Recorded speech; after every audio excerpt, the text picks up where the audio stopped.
आमदार गोपीचंद पडळकर यांच्या उपस्थितीत म्हैसाळ विस्तारितचे शेतकरी आणि अधिकाऱ्यांसमवेत केले थेट सादरीकरण। सांगली जिल्ह्यातील जत तालुक्यातील म्हैसाळ विस्तारित जल उपसा सिंचन योजनेची संपूर्ण माहिती आणि वंचित 65 गावांचा आराखडा प्रत्येक शेतकऱ्यांना माहीत व्हावा, तसेच या संदर्भातील माहिती सगळ्यांपर्यंत पोहोचावी यासाठी आमदार गोपीचंद पडळकर यांनी तालुक्यातील सिंदूर, मुचंडी, संख, उमदी, बालगाव, वासपेठ, जालिहाळ, बुद्रुक इत्यादी आणि आसपासच्या 65 गावातील शेतकरी आणि जलसंपदा विभागाचे अधिकारी यांच्या समवेत थेट सादरीकरणाचे आयोजन केले होते। यावेळी जलसंपदा विभागाचे सर्व अधिकारी उपस्थित होते।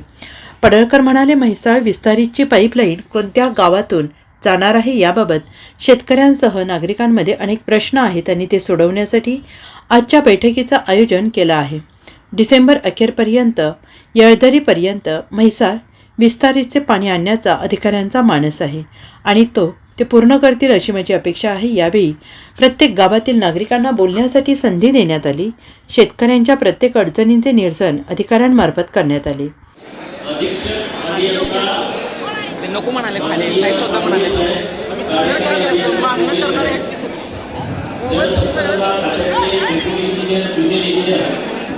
यांच्या उपस्थितीमध्ये सुधारित विस्तारित म्हैसाळ योजनेचं जे 65 गावाचं पाण्याचं नियोजन आहे त्याचं व्यवस्थितपणे सादरीकरण हे शेतकऱ्यांच्या समोर आलं पाहिजे।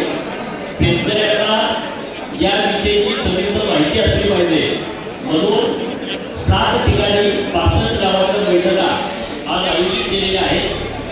सकाळी सिंदूर येथे पहिली बैठक झाली, आता ही दुसरी बैठक उचलली येते। इथल्या सगळ्या परिसरातल्या गावकऱ्यांच्या सोबत झालेली आहे आणि त्यांच्या सर्व शंकांचं निरसन माननीय अधिकारी महोदयांनी केलेलं आहे।